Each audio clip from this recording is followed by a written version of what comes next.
disbelief in the afterlife. As such, a Satanist would work his whole life in achieving the most worldly pleasures he can, believing that this was the only life to live. The fact that religions for thousands of years have been telling people what they should do and what they shouldn't do according to the basic whims of a person who might be running the show is very understandable. We're realists, we Satanists, but we also feel that a person has to be good to themselves before they can be good to other people. So we feel the greatest sin of all is self-deceit. This is a very selfish religion. We believe in greed, we believe in selfishness, we believe in all of the lustful thoughts that motivate man because this is man's natural feeling. So what we've done is just reverse the procedure. Instead of trying to free ourselves, we've taken all these hang-ups, we've turned them into useful situations. If you're going to be a sinner, be the best sinner on the block. You're going to do something that's naughty, do it. And realize that you're doing something naughty and enjoy it. I can pursue any kind of lustful desires that I might feel. I can engage in any activities that are so-called sinful activities and not really worry about any ecumenical councils making it right for me to do these things. We feel a person should be free to indulge in all of the so-called fetishes, all of the so-called aberrations that they would so desire.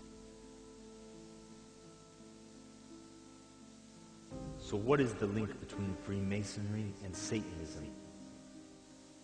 And on the back of the dollar bill, there's a seal on this side. It's called the Great Seal of the United States. What is behind the Great Seal of the United States is a pyramid with one eye. The Masonic Project, which is what they say on the bottom, Novus Ordo Seclorum, and then Annuetta Chapters, he is pleased with our project.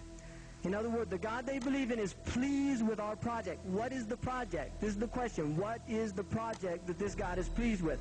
The project is literally the secularization of the world. To completely strip the world from religious beliefs. This is the project, and that is why it is called Novus Ordo Seclorum, a new secular or worldly order. If you translate that into Arabic, it would be a Nizam al-Alami ad-Dunyawi, the new temporal order, the new order of the world. And we know what dunya is in Arabic. Dunya has a negative connotation in Islam. Dunya is the illusory nature of the world. It's the gharura. It's the aspect of the world that deludes you, thinking that you're permanent, thinking that you can transgress, thinking that you're independent from Allah. This is the dunya. Dunya is the illusory element of the world. It's that element that takes people away from the akhirah. And this is Shaitan's game. Perhaps with this in mind, it is interesting to know that many members of the Church of Satan are also members of Hollywood. One of the most prominent images of Satan used in this church is the goat-headed god, Baphomet. It is the head of Baphomet to which the satanic pentagram is designed after. It is also the spirit of Baphomet which is invoked when flashing the hand gesture of the devil horns.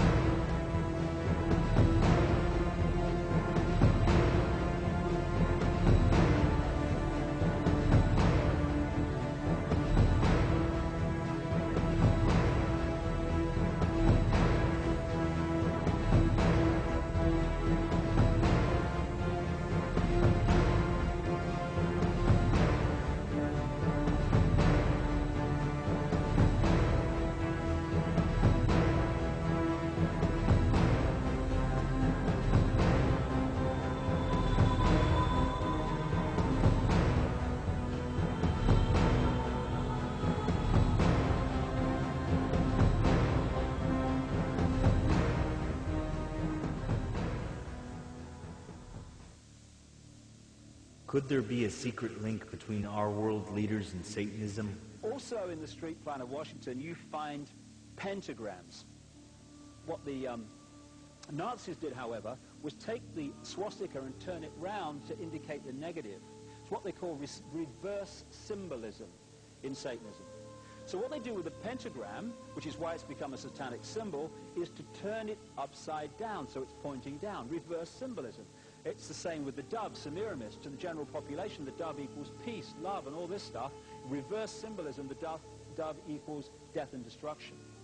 So here we have two pentagrams in the street plan of Washington. The top one points into the Capitol building, and the one at the bottom points into the White House. In the last century, they decided they didn't have a decent statue of George, so instead of getting an American to produce one, they ordered it from Italy, from Florence.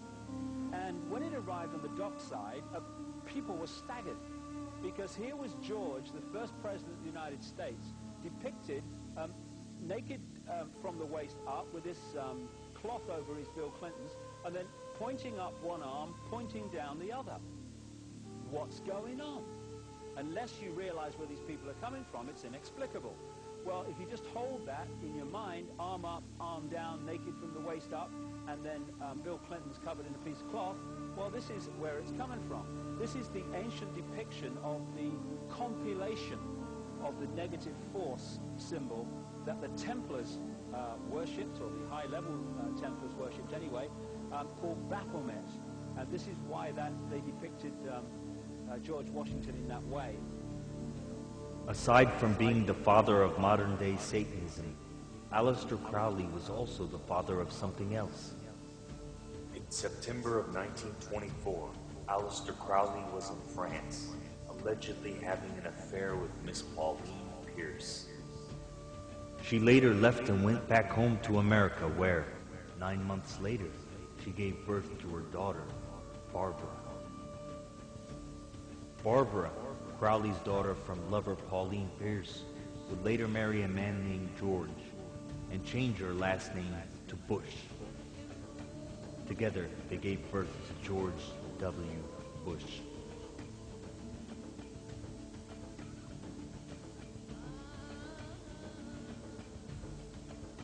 The grandson of Aleister Crowley.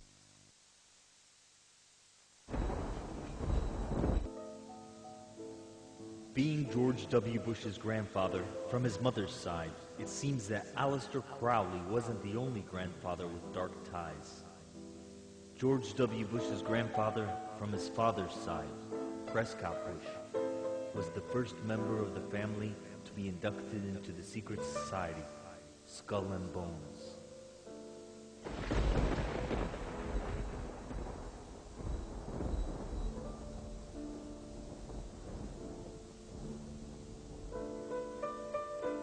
Skull and Bones is a springboard for a young man to be brought in, trained, conditioned, imbued with these doctrines, and then placed into positions of power to carry out the agenda of the older secret societies. The ratio of Skull and Bones members who go on to significant positions of power, either in front of the camera or behind it, is enormous. The Skull and Bones Society does not operate in isolation. It is a strand within the greater web, and an important one in America. Presidents are not elected by ballot, they are selected by blood. A secret society with deep ties with the Freemasons and the Church of Satan. This position was inherited by his son, George H.W. Bush.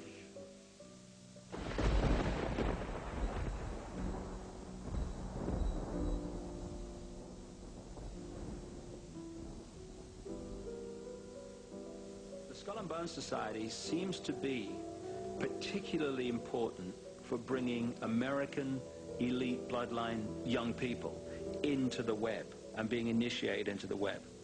The reason that it is so secret is because if the people of America realized what its elite presidents of the future get up to, they'd realize that they live in anything but the land of the free.